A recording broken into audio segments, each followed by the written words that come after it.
Today's sponsor is Vibedration. Vibedration provides designer hydration packs designed to make you look cool, keep your stuff safe, and stay hydrated at music festivals and events. Their holographic designs add to your festival ensemble. Make sure you get your pack using promo code BB Media Industries LLC to save 10% on your new pack on Vibedration.com. Oh, and one more thing. Free shipping on orders over $75. Hashtag Life's a Party. Stay hydrated. Hello and welcome to another rousing edition of Trending Topics with BB. I am your humble host, Brooke Brown, hence the BB. It is time for the regularly scheduled housekeeping for this podcast, which would be to log on to trendingtopicswithbbpodcast.com, subscribe there to any platform if you're not already subscribed, and if you are currently subscribed on Apple Podcasts or Stitcher, feel free to leave a favorable rating or comment. It helps this podcast be found by other listeners. And if you're on Spotify, feel free to subscribe there. But I will warn you on Spotify, only the most recent episodes of the last year have been uploaded there. Hopefully, there'll be some updates that will be able to take this podcast to previous episodes. If not, feel free to log on to any other platform that this podcast can be found.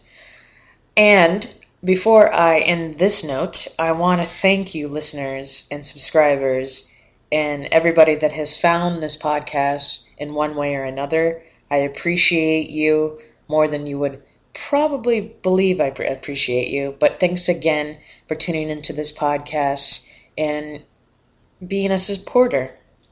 Now, to introduce the guest for this particular episode, I want to reiterate my love for trance music. Thus, I have networks with other fellow Phoenix trance family members. He is one of them. He goes by a DJ name of Danny Steven, otherwise known as Danny McMahon. We talk about how he got his DJ name and what that means to him, along with other scene in Phoenix related topics, as well as music production as a whole. So without further ado, I give you my chat with Danny Steven. Alright, so thanks again for doing this. But I like to, when I do my podcast, I like to start from like the beginning of like, before we get into music, kind of like how you got into music and what like your influences are. So I know we both love trance, but I kind of don't know really like the background and kind of how you got into trance. Okay, yeah, so, well, first off, thank you for having me, and if you guys don't know me, my name is Danny McMahon.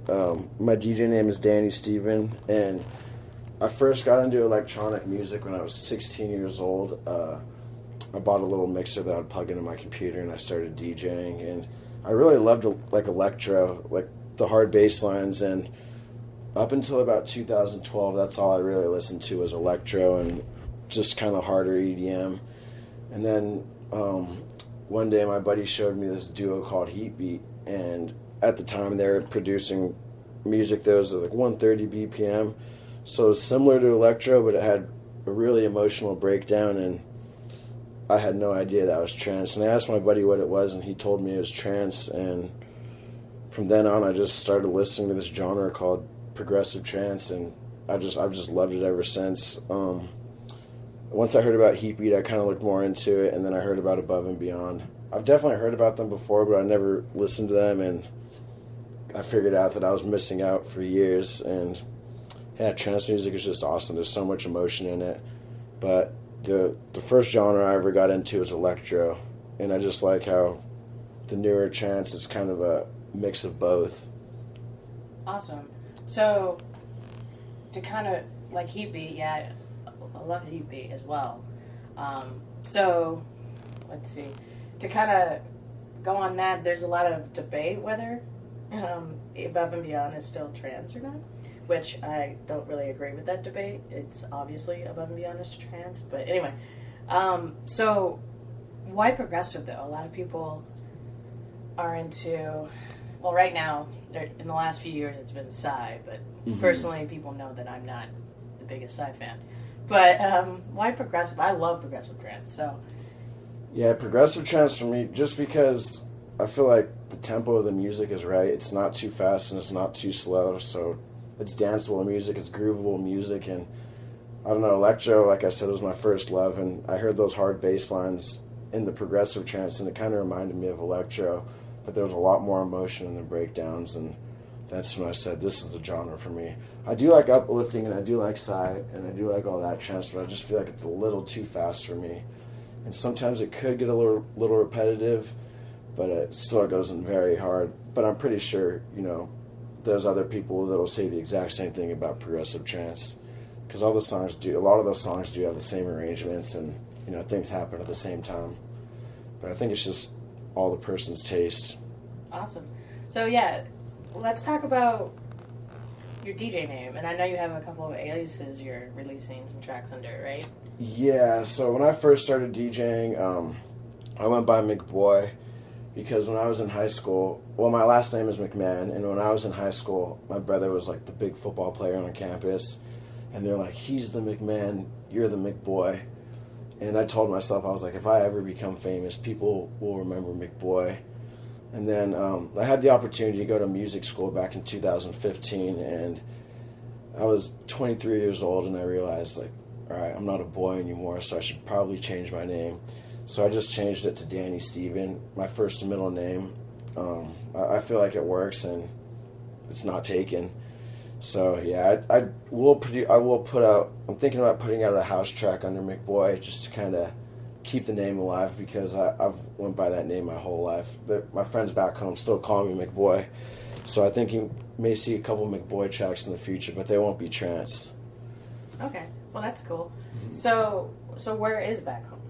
I'm originally from LA. Well, I'm from LA County, but I grew up in a city called Diamond Bar. It's a suburb about 20 miles outside of LA to the east.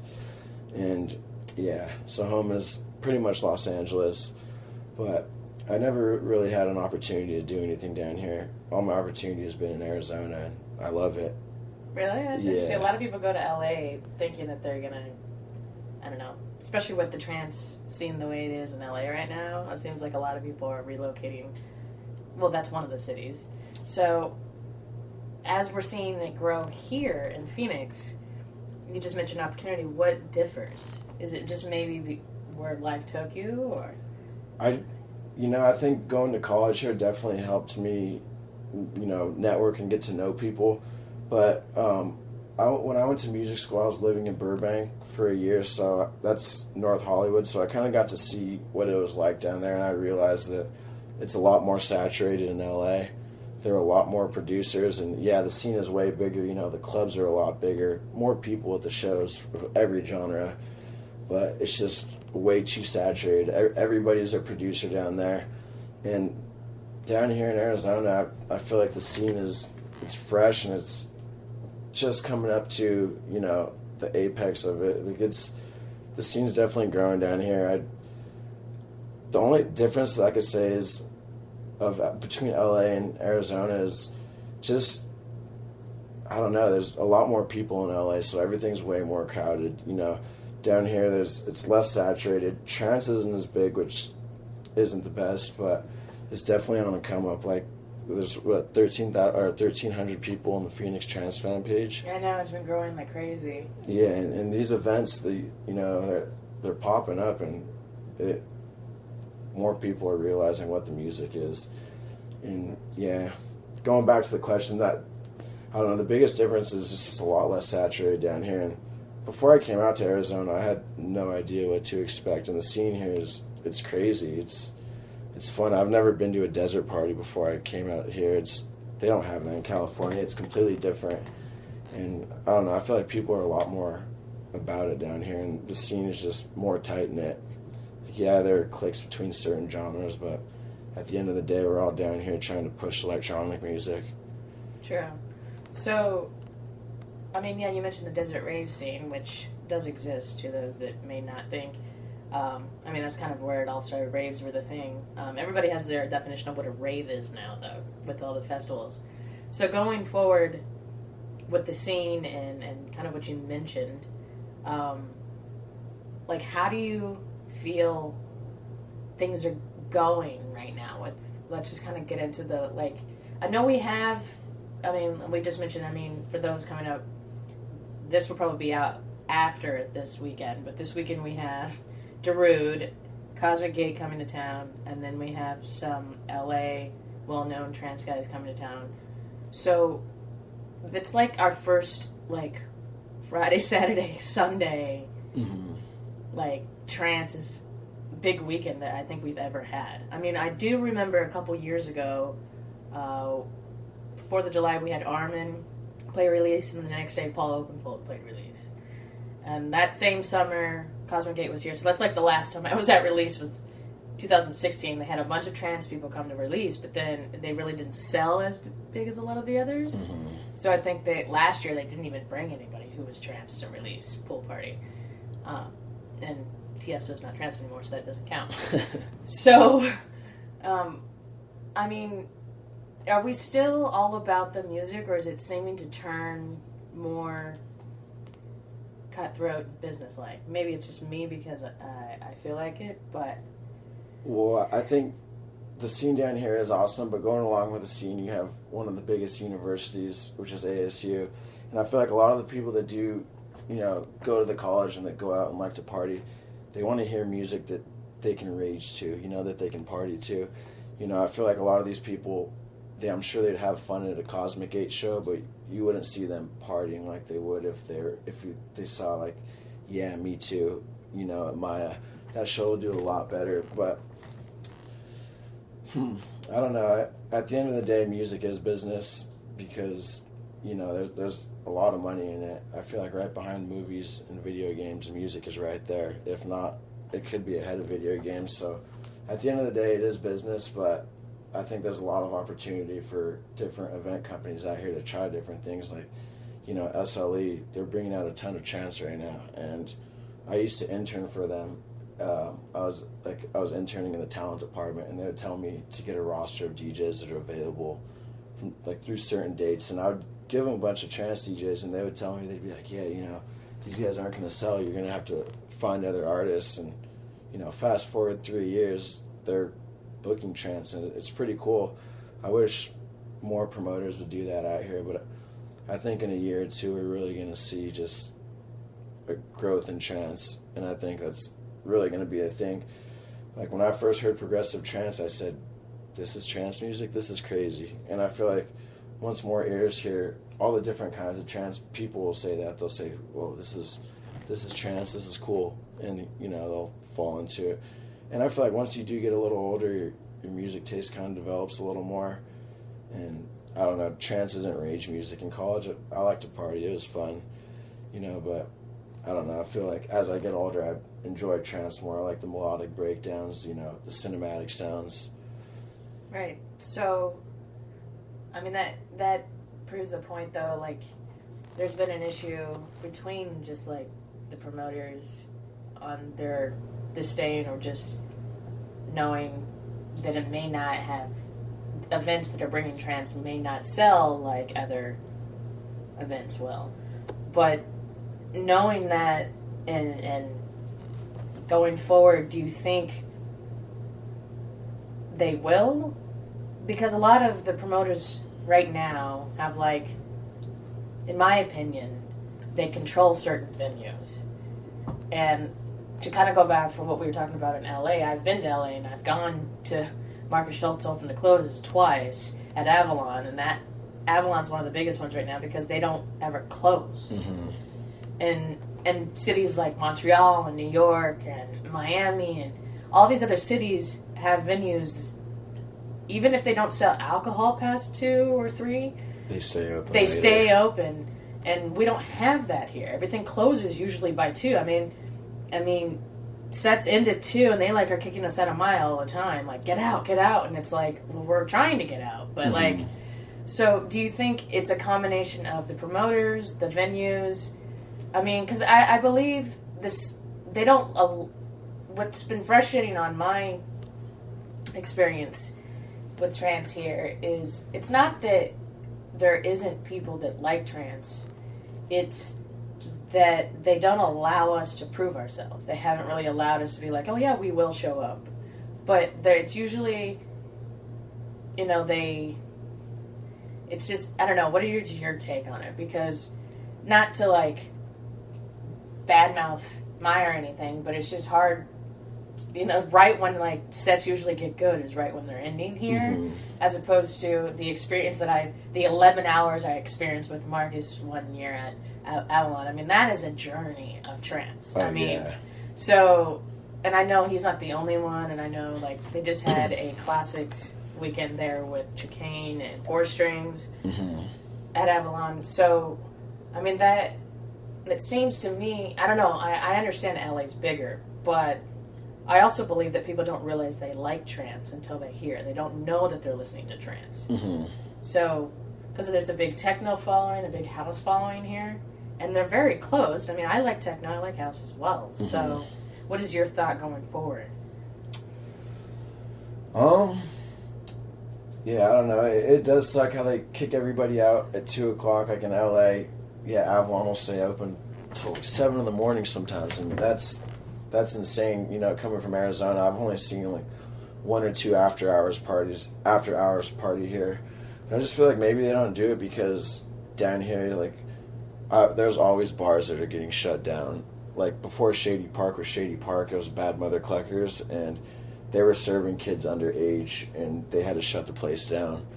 And I think they're a lot more strict down here. Like, I don't think they'll give venues chances if they caught underage drinking or, you know, drinking past 2 o'clock. I think they'll just lay the hammer down on the venue, and, you know, nobody really wants to risk that. Like, that would be terrible if Maya got shut down, or, you know, the Monarch or the Van Buren. Those are like the venues we have down here. And I just feel like they're a lot more strict, and I don't know. And the trance scene growing, like I said before, I think people really just need to, you know, give it a chance and listen to it. Like I saw on the AZ Rave fan page, somebody was talking about bass heads and trance fans, and then this guy was going off, and he was like, yeah, well, trance is boring. I posted a Fatum track, and I was like, well, you know, you might want to listen to this song, and he listened to it, and he liked it, and I was like, well, believe it or not, this is trance music. And he's like, really? Like, I didn't expect this. And when people do think of trance, I feel like they think of, you know, old school electronic music from the 90s where there were warehouse raves, or some people would say, oh, you know, that's fairy music. But that's just people who haven't really listened to it. And I think once people give it more of a chance, which I think will happen, I think it'll grow, because they're bringing out tons of artists, you know? Right. And I don't know, I think people just have to give it a chance, and, you know, I feel like trance is going to get force-fed into people. Like, trance at Shady Park, there's going to be people that go to Shady Park that will go to that show just because they like Shady Park, you know, and they'll hear this music and they'll be like, oh man, like the pop-up trance night at Shady Park was insane. That was so much fun. Oh, and I was not expecting that at all. No. Because it was last minute, and so I wasn't actually expected to show up, and then I came, and then everybody's sets were on point. But then I was surprised that it's like the people that were just walking by Shady Park that were down on Mill were like, that's different music. Mm-hmm. And I turned around at one point and it was like packed, and I was like, a minute ago it was not packed. And that was just the pop-up night, and I couldn't make Alex Morph, but I heard everybody had a blast at Alex Morph who was there. So yes, Alex Morph was very fun. Yeah, so like, I just don't understand. Is it the venue's just apprehensive to bring trance? I feel like a venue would rather have trance than maybe something a little bit more people headbanging and breaking rails and stuff. Yeah, so that's why I'm almost confused as to why there's been such apprehensions by venues and promoters, regardless of the money and business side. Mm-hmm. Why they haven't even tried to promote it till recently. Yeah, I don't know.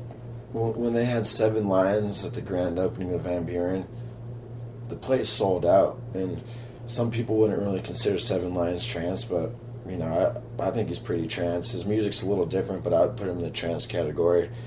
And I think, you know, these promoters, maybe they should book a trance artist at the Monarch and, you know, give it a try. A venue that's not too big, but still a good size. Well, I've seen BT and I've seen some of the Agena artists at Monarch recently, but that's it. I mean, when people think of trance down here, they think, oh yeah, if it's a Juno, it'll sell out. And I think that's why Seven Lions, because he has been releasing with Jason Ross. Mm-hmm. So a lot of people weren't really aware of who Seven Lions was until he started collaborating with Jason Ross recently.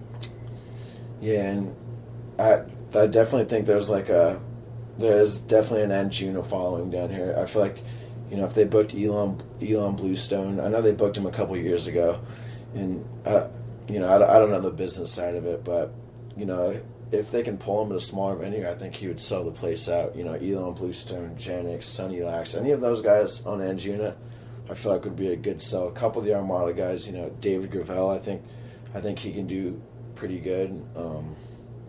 I think if Ben Nicky did well out here, there's tons of potential for trance to just get big in the future.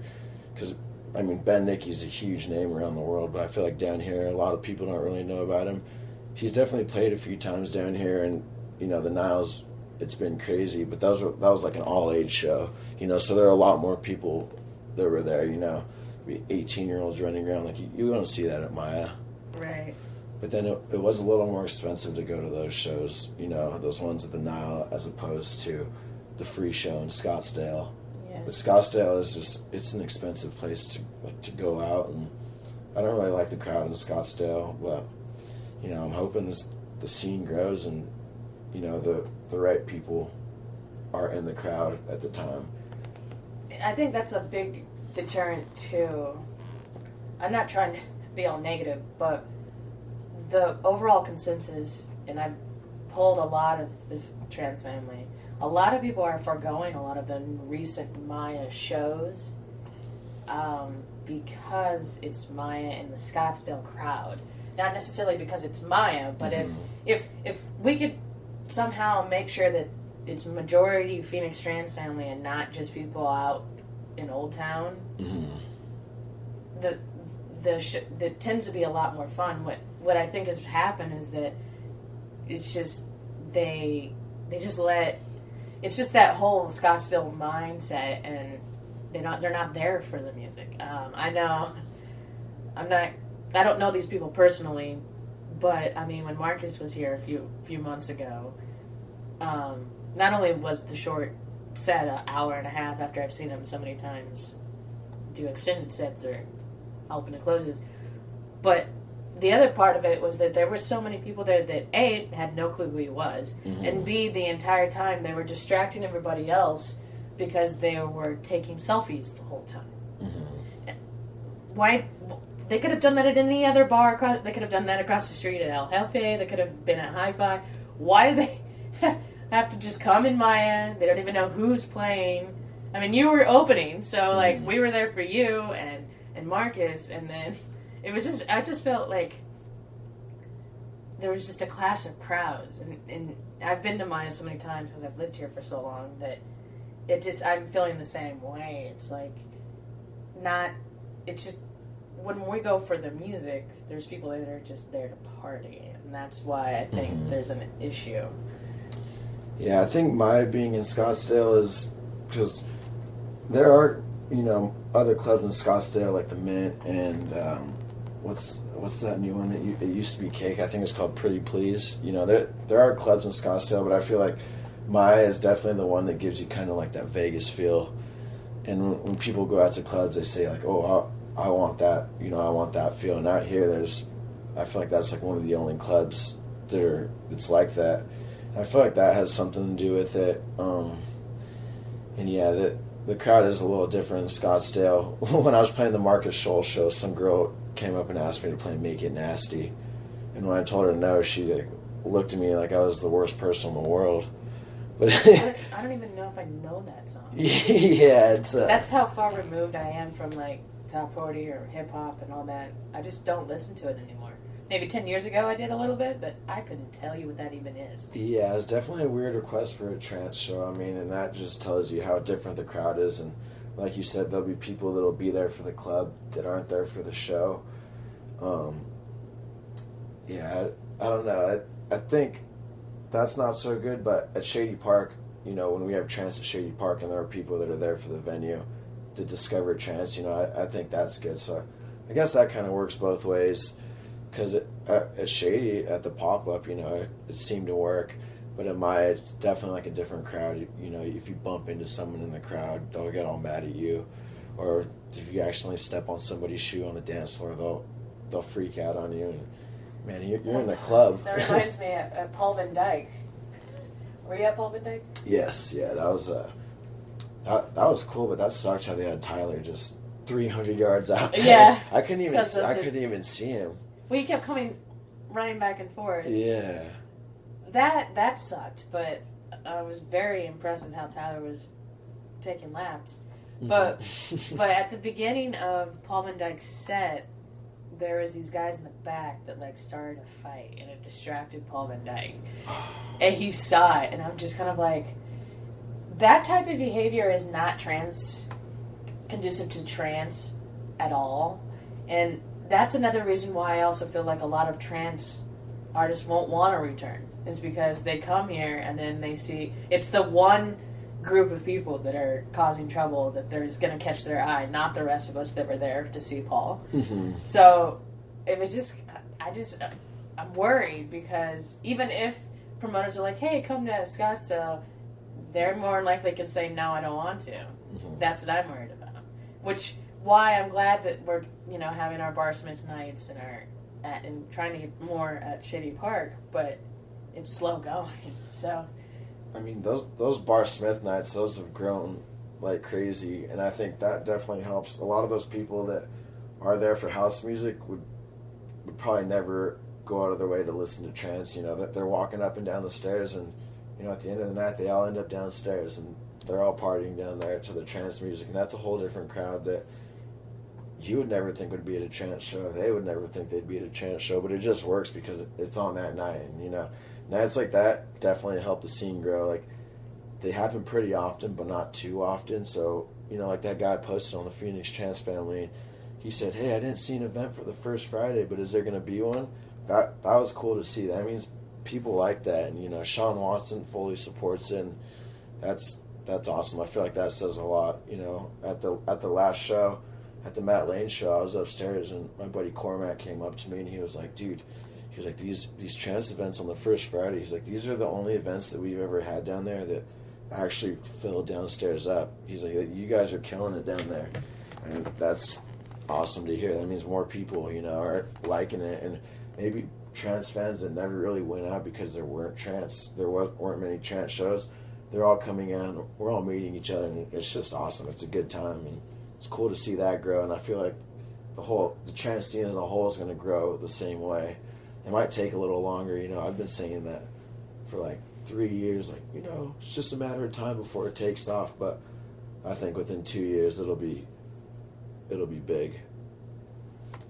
So let's talk about. I know you're into producing because we're sitting in your studio. So we should get to that. I know we could talk about trance really all day, but so I've heard some of your tracks and I love them. So let's talk about how you release under Danny Steven first, because I know you just posted a link in the group that was not. It's a different alias. So let's talk about that. I know you've had some releases, some well-known releases go mm-hmm. through.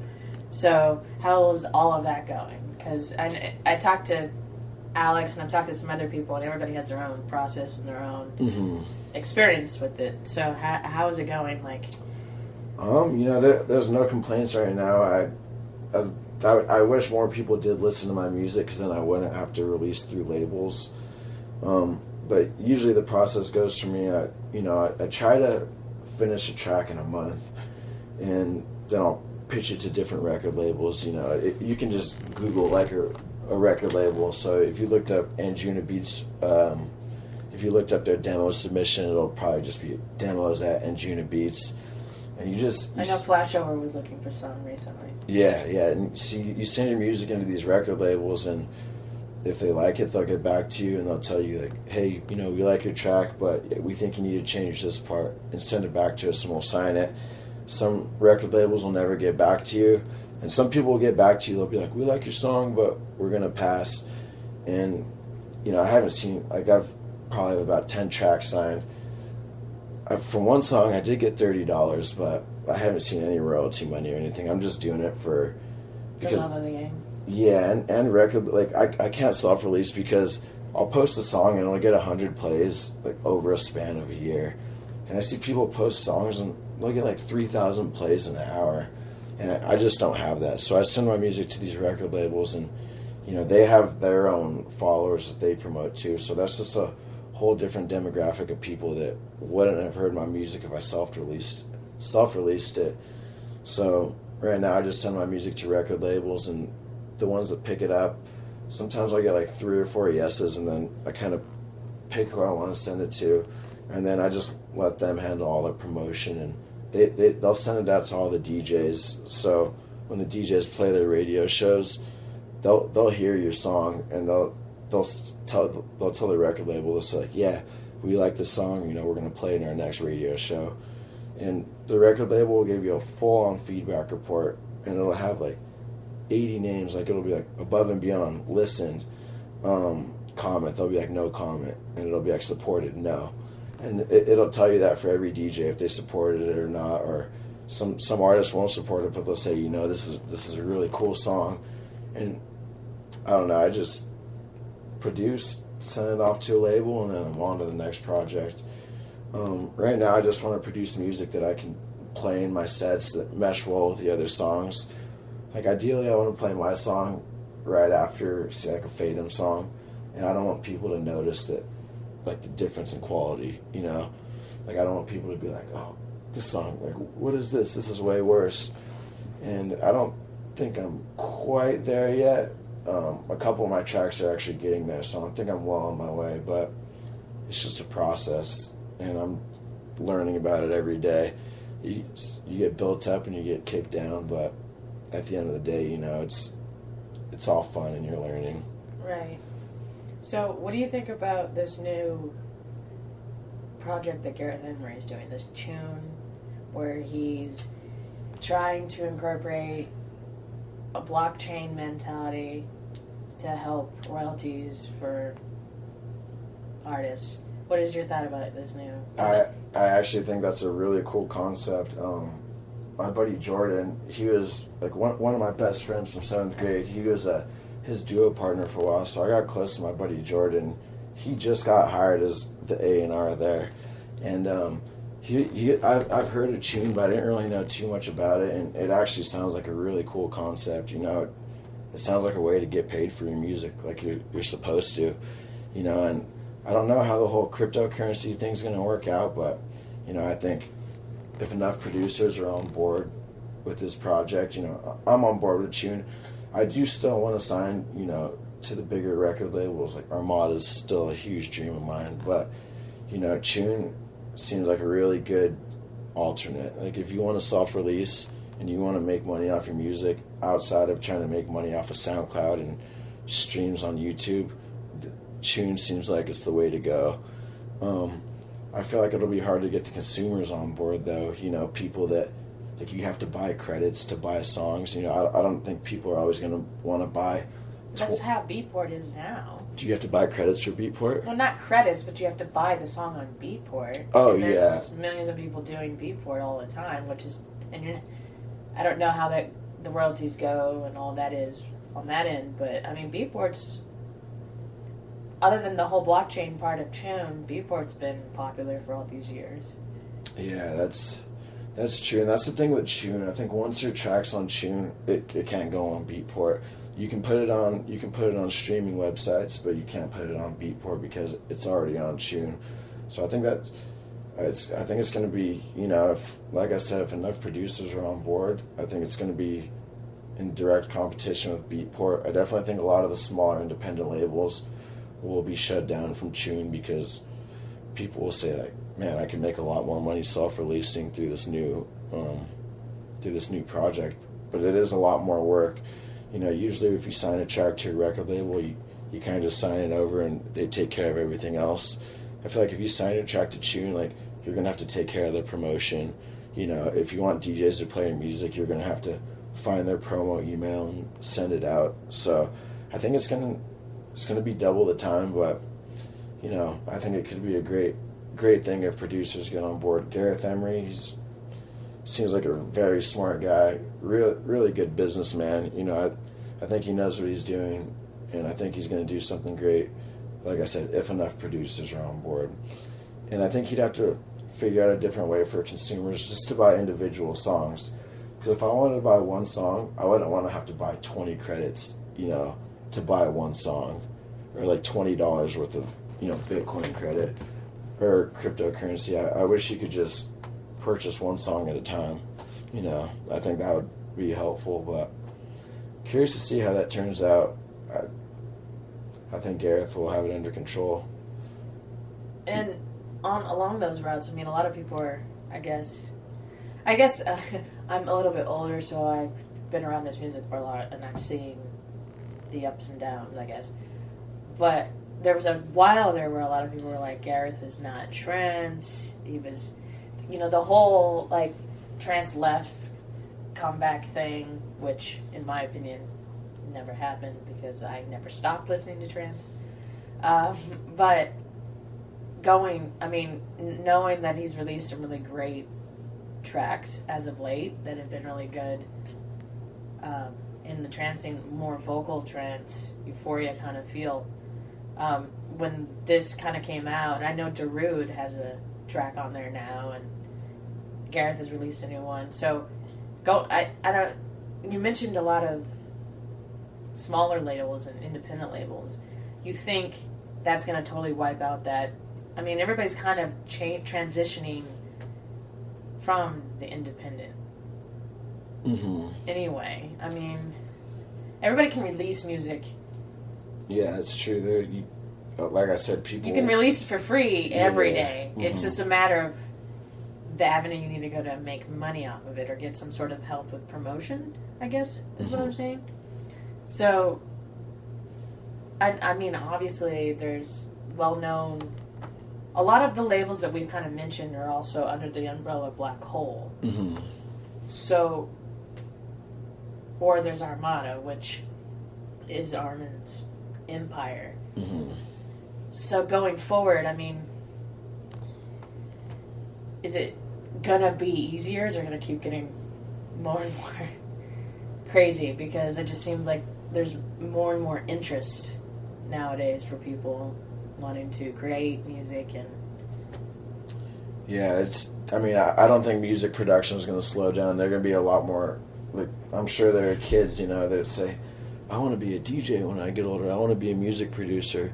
You know, like when I was a kid, that was never something that crossed my mind. I never said, like, oh, I want to make music, you know, but I think it's a lot more accessible to, you know, kids now.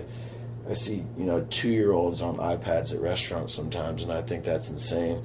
I can't even imagine what these kids will be doing if they're 15 years old and they pick up music production. Like, those kids are going to be so tech savvy and know what to do, you know, and there are going to be a lot of things that'll make production easier.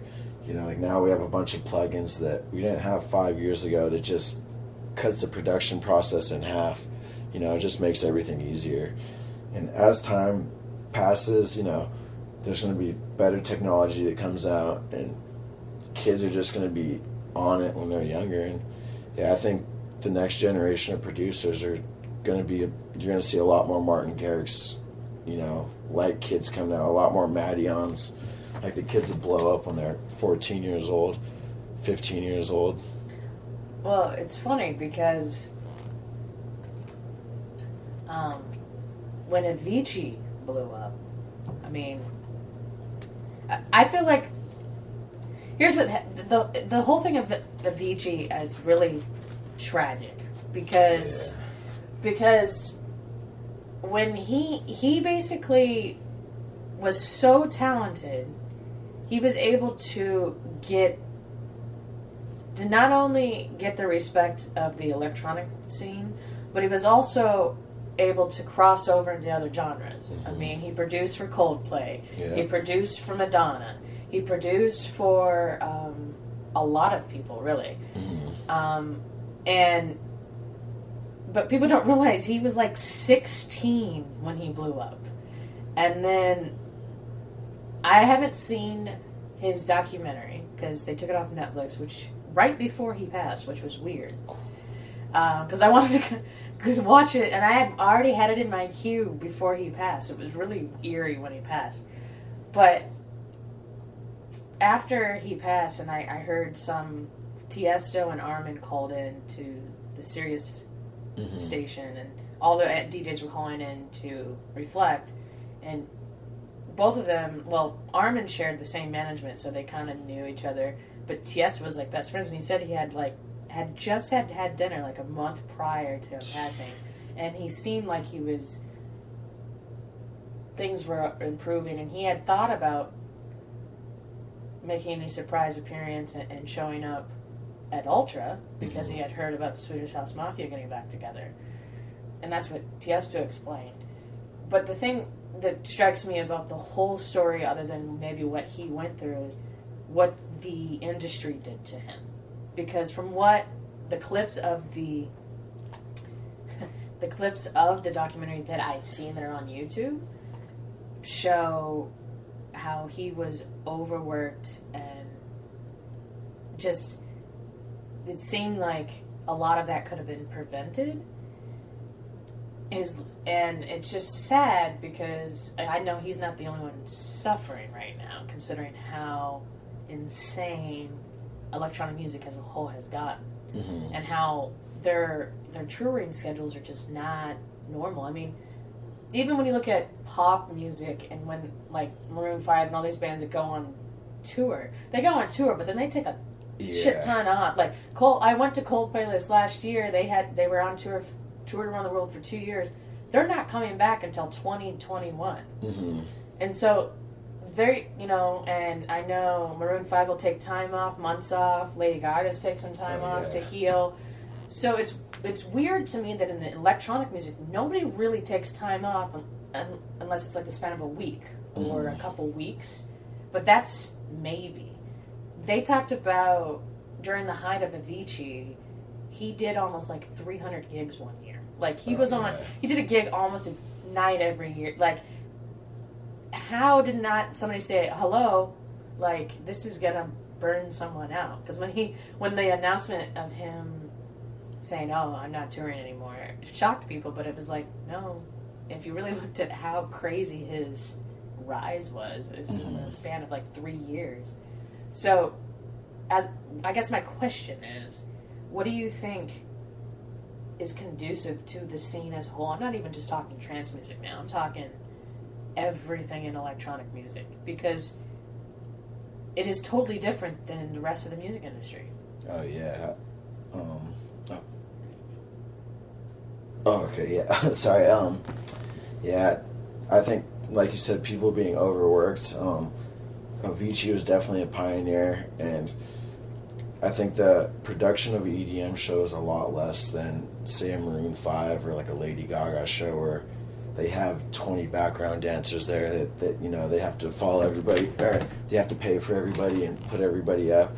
And I think, DJs can perform more than Lady Gaga because of that reason. It's just, the stage, production-wise, the stage might be the same, but as a whole, the production isn't as intense. There's not choreographed dances, I'm sure like at Transmission you'll see like girls on ropes, and you'll see all that, but that's not like choreographed for Avicii. He doesn't have backup dancers following him around and all that, and I think that that in itself lets people think that they can perform and produce, that perform 4 nights a week and still be able to produce and release music, and that'll take a toll on anybody, and I think mental health is something that people really need to keep an eye out for, because a lot of people will tell you like, yeah, I'm good, but deep down they're not. And I think constantly being on the road,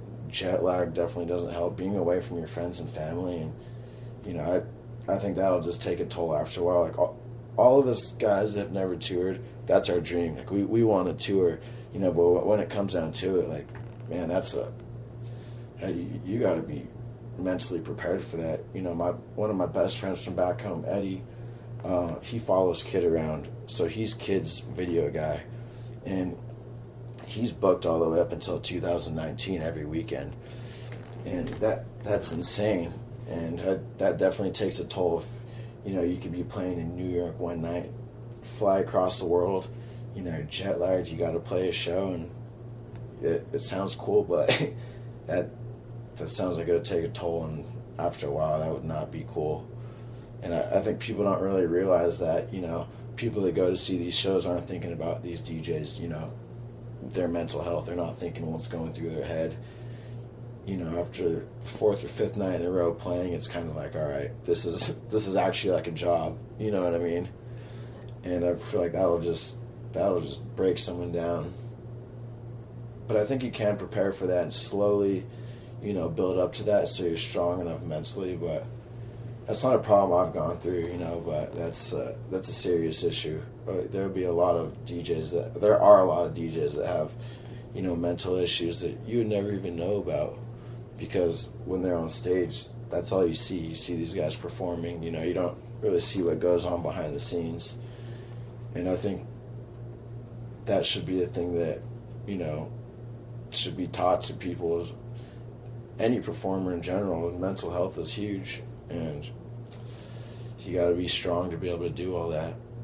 And I don't know, there should be a class for that. If you're going to be a big producer and you're going to go on tour, they should put you through, like a 1-month class, the days that you aren't DJing, so really let you know what you're getting yourself into.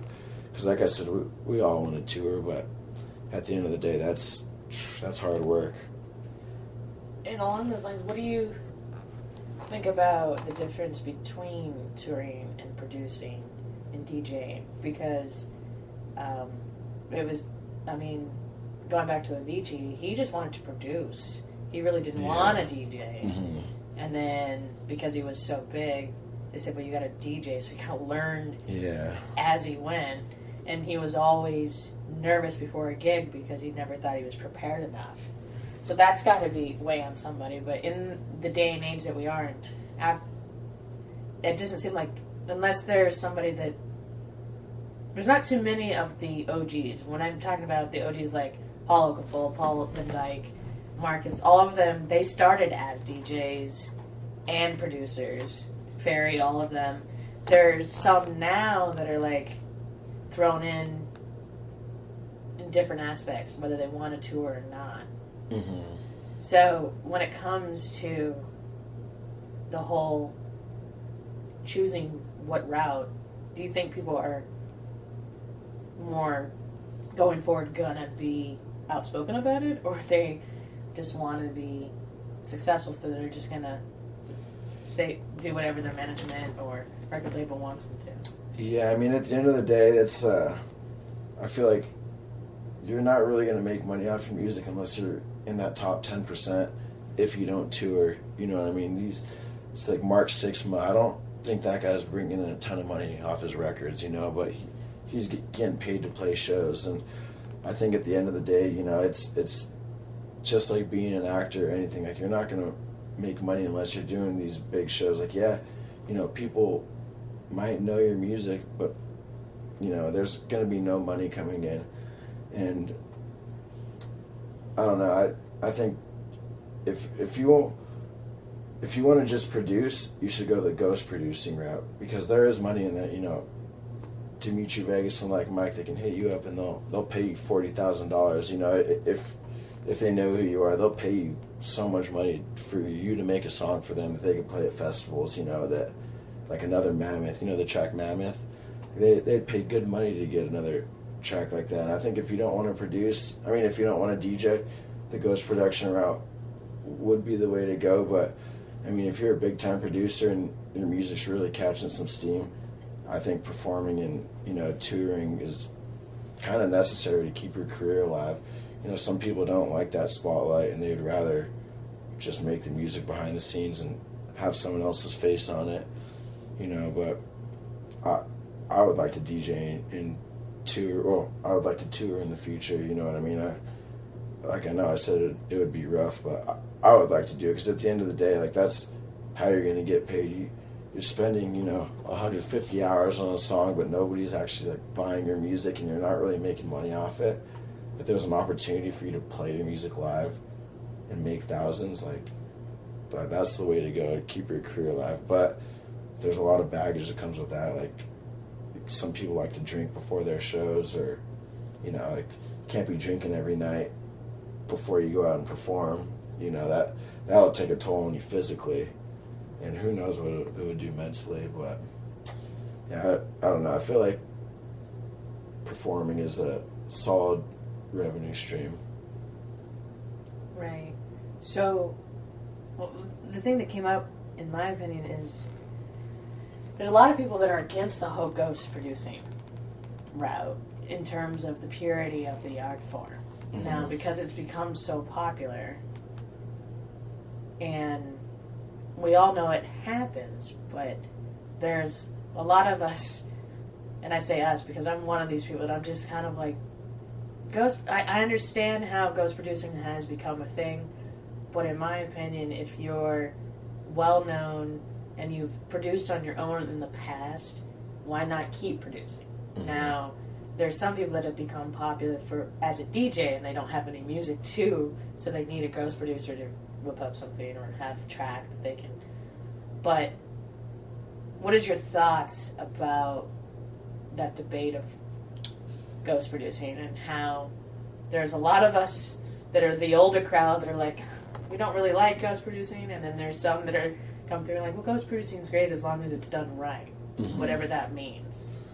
Yeah, I mean, at the end of the day, you know, I feel like if there's a DJ that just comes out and just throws a track that's just slamming, people like will know that, you know, this is a cool track, but I don't think that guy produced that. You know, I'm against that. You know, I'm against DJs that want to become famous that pay ghost producers. Like, that's kind of weak. But on the flip side, being a producer, if that DJ hit me up and said, hey, you know, I'll pay you $1,000 to make a song for me, I would say, I'd never made $1,000 off of music in my life. I would, you know, from a producer standpoint, I would ghost produce for somebody.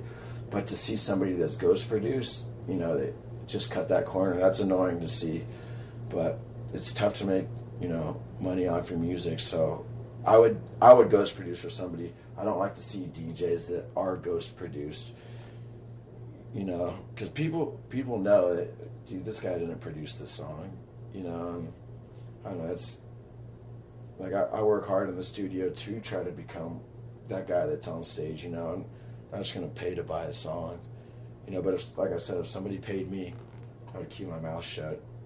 I would produce that song for them. But it would suck if that song blew up and you're just like, damn, you know, that was my song. But at the end of the day, you know, some of these producers that are ghost producers are at the top. They're just marketable people. You know, they're some guys up there just good-looking DJs, you know, that they look like a DJ and they play their role. Like Alex was telling me that Dash Berlin was 3 guys, and he said the guy DJing he's the guy that everybody knows, that looks like the DJ. He's the face of the group, but he doesn't produce. And I had no idea, and you know, that's when it kind of hit me. And it was like, man, I would have never thought that, but that's completely true. Like some people are marketable. Some people have huge followings, you know. Like, I don't know. I guess that works for some people. But yeah, ghost producing. Yeah. It's interesting too, because there tends to be more ghost producing or less depending on the subgenre, though. I mean, there's obviously, it happens in all forms of electronic music, but you don't hear about it in trance as much. I mean, I know it happens, mm-hmm. but as other genres. So, do you think it's just a different mentality? I mean, I don't know. Obviously, I like house and techno, but I'm not in it as much as I am into trance. But I'm also from the old school crowd that got into electronic music before we had some genres. It was in the late 90s when we had not many radio stations, or small radio stations, or you were tuning, trying to find stuff online because it was already big in Europe and around the world, but it hadn't really hit in the United States yet. Mm-hmm. I'm from that crowd. So do you think, like, how's that changed how ghost producing has been received? I guess that was really what my question is, because, like I said, I'm coming from the down with ghost producing because I come from, like, I remember before, a lot of people don't realize until recently really who Gabriel and Dresden are before they just released their new album, which is amazing. But a lot of people don't realize that they produced under different names back in the 90s, and they were one of the few early people that got Armin involved, and Armada, and then they had their own label, and then they were producing for other people, but it wasn't Ghost producing, but they were producing. I mean, there's been that kind of track, but why do you think it's less accepted in certain subgenres and accepted in others? I guess that's really what my whole question was about. Well, I can't say I listen to too much house music, but I think house fans and trance fans are the most critical listeners. You know, people that go and listen to trap. Yeah, I feel like, you know, nothing against it. There's some really cool sounds in there. You know, the good arrangement, music's there, but I feel like the crowd that goes there, they're not as critical. They want to party and have a good time. But you know, trance and house, like, people are actually, like, they're not just headbanging to that music. They're dancing, and I feel like those crowds are a lot, you know, more critical. And I'm not trying to bash, you know, people that headbang. I would love to see people headbanging at my show, you know, but I just feel like it's a completely, like, different listener. Like, everybody's on their own levels. You know, some people like to go and rage, and some people just like to go and listen to good music and dance. And I think that's the majority of house and, I mean, house, trance and house. I just feel like the listeners are more critical, and I don't know. Yeah, just completely different kind of, you know, demographic. Awesome. Like, well, I just looked at the time, and it's about an hour. Oh, okay. That went quickly. So, I guess, what are your thoughts going forward overall? You have a day job, right? Yes, I have a full-time day job, and it's not music, unfortunately. Yeah, I'm a manager at this auto warehouse in Scottsdale. It's called Car Beyond, and they sell just automotive accessories. Not the ideal job, but it supports the music, and right now that's what I need.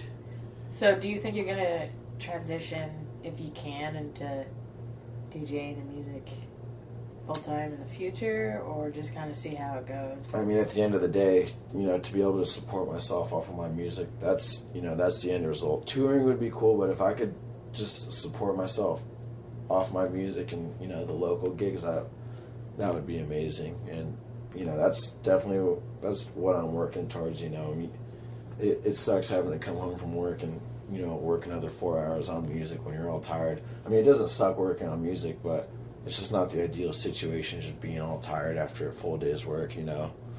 So, yeah, you know, ideally, music is the end result. I don't know when it's going to happen, but I guess I just got to, you know, bite the bullet and trust the process.